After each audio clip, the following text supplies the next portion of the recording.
Hazırda xəstəmizdə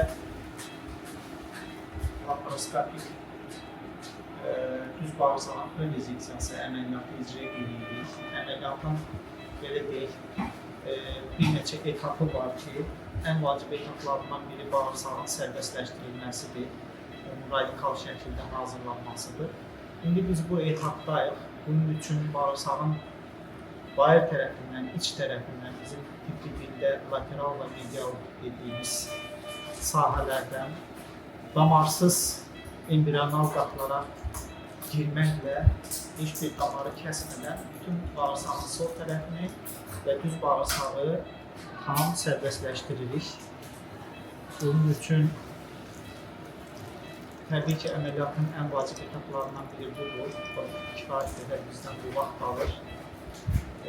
Xüsusi enerji cihazlarından istifadə edirik.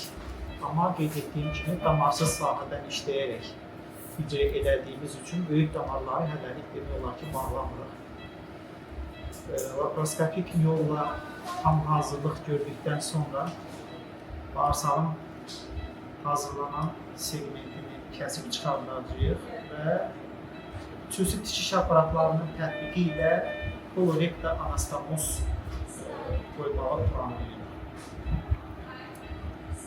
Bu əməliyyatlar tam ideal, belə deyək, təmiz əməliyyatlar sayılmır. Çünki bəzən bağırsaq mənbəzinə müdaxilə olduğu üçün qismən çirkli əməliyyatlar sayılır, amma yenə aseptik antiseptik qaydalara ciddi riayət etməklə əməliyyatımızı davam edirik.